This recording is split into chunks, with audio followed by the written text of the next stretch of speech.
Nice to be here with someone who's from New Orleans. Yeah, no, I know. Yes, right. Everybody else seems to have a brogue.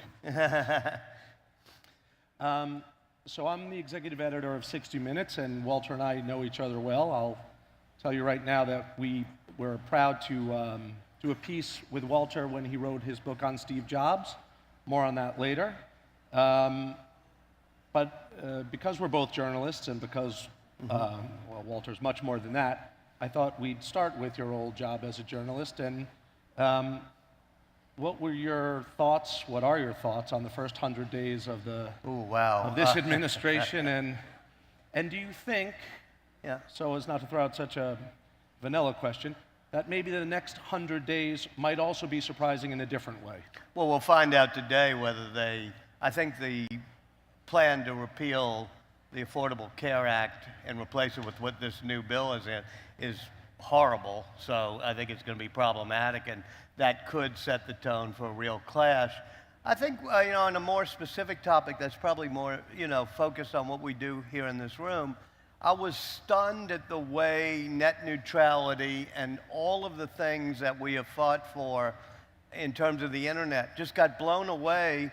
I remember when SOPA came along, there was just this huge eruption in online and, people fighting against it. And we've had these massive changes in the past, few weeks, and I keep saying, where's the outrage? Yeah, it's hard to keep up with some of the changes, actually, all these executive orders. Yeah. I mean, half the companies trying to start up in that hall are going to have problems if you totally eliminate net neutrality and everybody's got to negotiate with a particular carrier to get carriage. So the president's son-in-law is one of the people who's in his ear about these sorts of things. He was at the right hand when many of the biggest tech executives came to the White House. Do you have any thoughts about Jared Kushner and his acumen for this sort of thing? I actually think that, having watched him, he's the right person right now to be doing this. I mean, I don't want to get into each personality in the administration, but I think he's a person who, has a good sense, a good understanding of some of the issues. And if I were a tech executive, I would be meeting with him. Be interesting to finally hear what he sounds like. I don't think anybody's actually heard Jared Kushner. Yes. Well, that may be one of the smart things is don't always be on the talk shows. With all due respect to John Dickerson, your colleague. We'd be very happy to have Mr. My Kushner. old colleague, yeah. Okay, so we'll leave news alone and we'll bring people up to where you are now. After leading the Aspen Institute for 14 years, Walter is now going to podcast, along with being a professor at Tulane University next season. But it's interesting. I mean, there are a lot of important people, journalists and otherwise, getting into podcasting. What drew you to it? I try to, get involved with each new technology that comes along. In fact, I'm moving and I'm clearing out my drawer of like the original Blackberries and all these things that you still have in the bottom of your drawer. And I had kind of ignored podcasting. I think people absorb information in different ways. Yep. I tend to absorb it visually by reading, and so I don't like. And then somebody out of the blue just called me. I had done a book called The Innovators about how each industry gets disrupted. And it was Dell Technologies wanted to sponsor something, a podcast. And I said, well, it's one of those things, forms of media I've never done. Therefore, the answer is yes, because I like to try new things. And what it is we look at every industry from, the hospitality industry, fast food industry, and I try to do it, or we try to do it in an historical way to say, if you think Airbnb is disruptive, you have to understand how Sheraton and Marriott came to be, or fast food came to be. But it's storytelling. I came out of Louisiana here, grew up right around the corner here, and I had an uncle who told me there are two types of people in this world, preachers and storytellers. And he said, for God's sake, be a storyteller. The world has too many preachers. So it's not one of these how-to things or 8 lessons of this, that, and the other. It's just storytelling the way a Steve Jobs book was or The Innovators was. That's right. So the Innovators is a good place to pick up on. That was, you've written about, and we'll get into more of that, you've written about people who are no longer with us. From the Innovators, you're talking about people who are very much in our everyday life. What drew you to this book?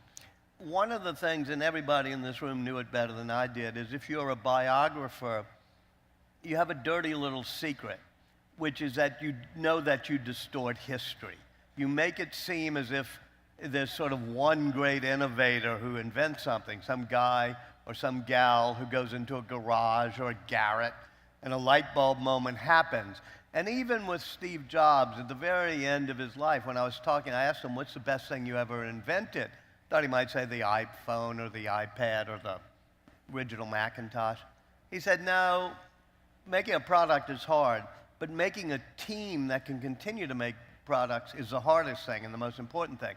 And so I wanted to show how every step of the digital revolution was done by teamwork and collaboration.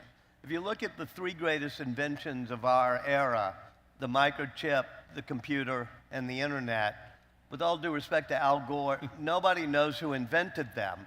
And the reason is because they were not invented by one person going into a garage and inventing something. And so I wanted to show how collaboration actually works and how you put together a good team. It's a remarkable age right now of innovation. I mean, the things that are happening, I mean, I'm not sure Yeah, that... sort of. I mean, I'm going to push back on that. Go. It was a remarkable age of innovation from 1974 till, I think, maybe I'm biased, to the end of the Steve Jobs reign, where iPhones, iPad. I mean, the iPhone changed everything. Nobody in this room could be doing what they're doing were it not for mobile devices and app stores, which, didn't exist. I'm waiting for the next transformative invention. It's been quite a while, like a decade. I mean, we haven't quite had, I mean, I have both Amazon Echo and Google Home. They're okay. Google Glass didn't do much for me. Apple Watch. I'm waiting for the next transformative innovation, and we seem to be overdue. I have Elon Musk on the phone. He'd like a word with you. Elon Musk is particularly interesting because, and this gets once again to what happens at Collision, innovation in a digital space may not be easy, but a lot of people can do it. And you can do it in a dorm room or in a garage. Innovation in physical things, batteries, rocket ships, cars, is a lot harder. And so we've had a lot of digital and information technology innovation over the past 40 years. The reason I admire Elon Musk so deeply is that what he's doing is a quantum orbit more difficult, which is real innovation in the physical space. Right. So you've famously written about Ben Franklin, Steve Jobs. You have a bit of a genius complex. Well, I worked at Time Magazine for a while, and I met a lot of smart people. And after a while, you learn that smart people are a dime a dozen, and they don't usually amount to anything. And I was trying to figure out, well, what makes somebody creative and innovative? And it's that ability to be imaginative and to connect the humanities to technology. That's what Ben Franklin, Einstein, Steve Jobs were all about. Different people write about different types of people. Some write about war heroes or military or political heroes or sports heroes.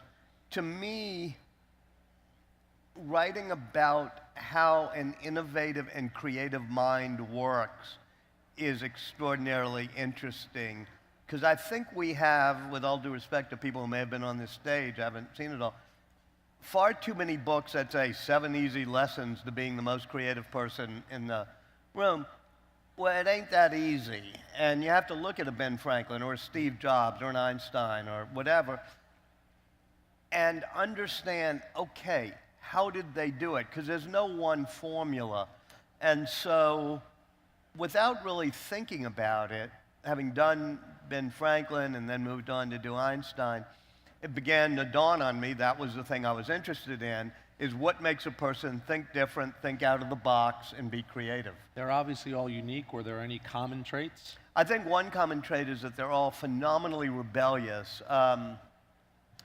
if you look at almost everybody I've written about, not Difficult just upbringings? Franklin, Difficult upbringings? difficult upbringings, but Ben Franklin, Einstein, Steve Jobs, you look at Mark Zuckerberg, Bill Gates, you look at a lot of people I've dealt with, they all rebel, they all drop out, they all run away. This is why I'm not asked to give graduation speeches that often. They don't graduate like Zuckerberg.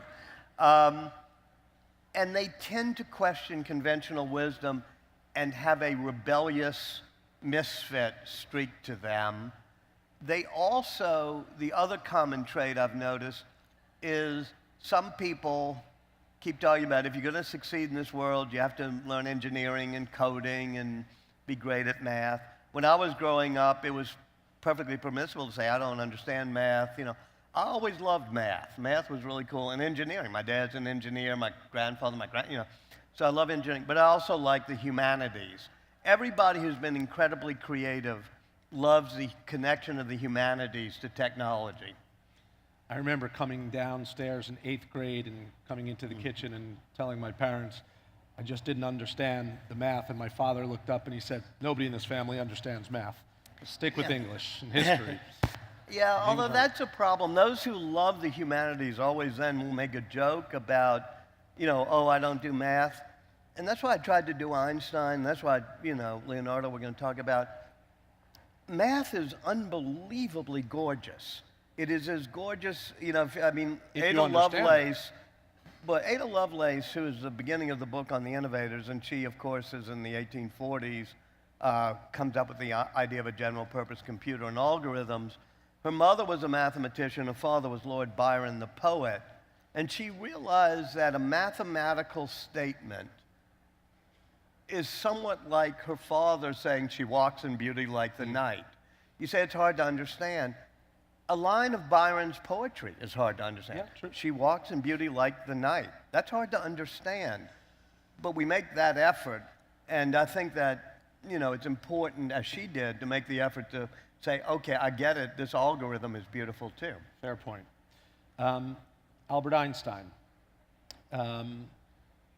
Tremendous book that's just been turned into a miniseries. A movie, yeah, whatever it's called. I mean, yeah, something it's that over 10, many 10, nights, yeah. 10 hours over a series. And that must have been interesting to... Totally. I'm not big on Hollywood, and there have been movies, as you know, like made of Steve Jobs, and I'm like, I don't get Hollywood. But this one was good. There's a guy named Johnny Flynn who plays the young Einstein, who's also a great musician, who's played here in New Orleans. Jeffrey Rush plays the older Einstein. And it gets to what we were just talking about. It begins with him with his girlfriend riding bicycles really fast, and he's trying to get her to imagine what it would be like to catch up with a light beam, and how Maxwell's equations make it so that you can't have a stationary wave of light, but if you caught up with it, wouldn't it look stationary? And that's just a beautiful image that leads you to special relativity.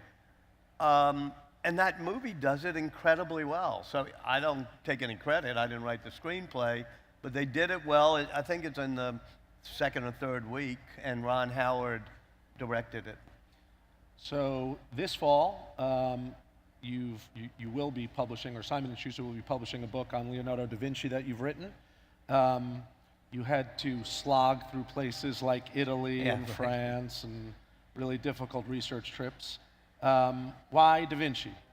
Well, when everything I've just talked about, being a runaway, being a misfit, being a rebel, being illegitimate and gay and a vegetarian heretic, sort of broke from religion in Florence in around 1500, when Florence is the one city that's tolerant of people like that, which is why Florence becomes the cradle of the Renaissance. Here's the guy who best connects the humanities and engineering. That's what Vitruvian Man, the nude guy doing jumping jacks in the circle and square, Vitruvian Man. That's the ultimate icon of that. It's a great work of science and a great work of art. And even the Mona Lisa is about the connection of the cosmos into who we are. And when he's trying to do Mona Lisa's Smile in 1503, he's dissecting. He's an anatomist. He does great dissections and beautiful anatomy drawings. And he spends, there's a page, I was just looking at it last night because I'm trying to get it reproduced right in the book, where he does every nerve and every muscle that hits a lip. Every single one, whether it goes to the spinal cord or the brain, he determines because he's dissected enough faces, and how it moves the lips. And he's discovering things like if you want to purse your lips, you can purse your bottom lip and you can purse both lips, but you can't purse your top lip alone because of the way the muscles work. Just things like that takes real observation. Anybody could have figured it out, but he's Leonardo, so he's the one who did it. And as he's doing it, he's doing all these muscles, but then he's putting smiles, and at the very top of the page is this floating smile that becomes the Mona Lisa smile. So to me, that page of his notebook, and we have like more than 7,000 notebook pages to look at, that is the ultimate of watching somebody who understands the total beauty of science and also turns it into the most beautiful smile ever painted.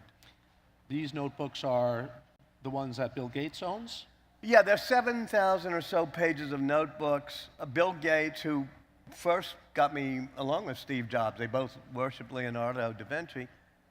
Bill Gates bought the Codex Leicester, which is the set of notebooks that mainly does geology, the earth, waters, and stuff. So he has that at his house. But the other notebooks are, Windsor Castle has most of the anatomy notebooks. Bibliotheca Ambrosiana in Milan has the Codex Atlanticus, which is pretty cool.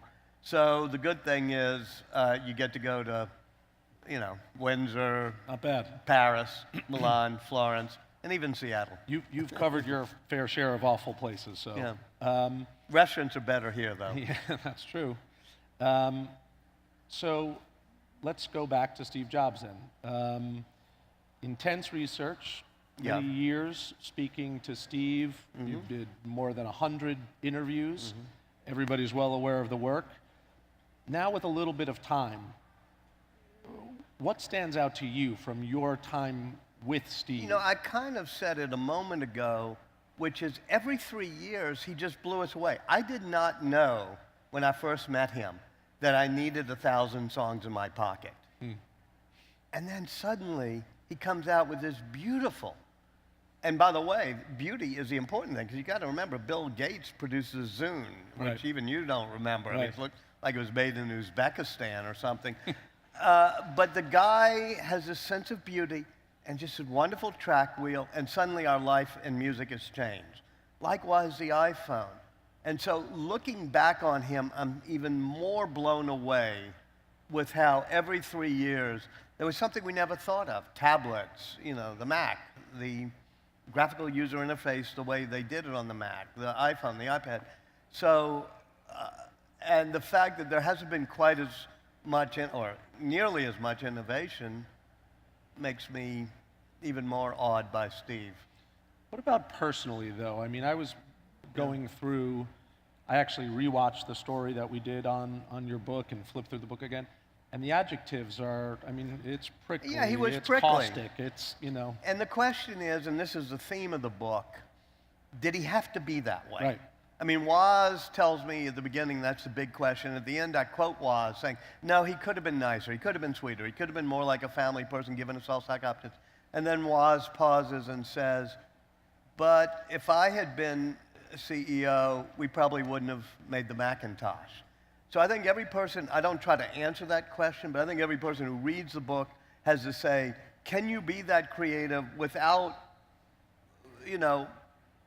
he was driven, he was prickly, he was a jerk. There's a word they use in the Valley that starts with A, that's even worse. But he also drove people to do things they didn't know they could do. Okay. Ultimate insider tip as we wrap up, let's leave it here. People, there's the Quarter, there's the well-known restaurants. What's the dirty, low-down place that everybody should go and Well, it's have too a drink or far a to po' make boy? it easy, but I love Mosca's across the Huey P. Long Bridge in Take a note. Wagaman. It's a nice roadhouse. I obviously love Frenchman Street, but everybody knows Frenchman Street. For nice uptown homey restaurants, I love Joanne Clevenger. She does Upper Line, and Yeah. it's just a wonderful place to be. And for a down and dirty lunch that's really good, Dizzy's right on Esplanade as you're near Claiborne.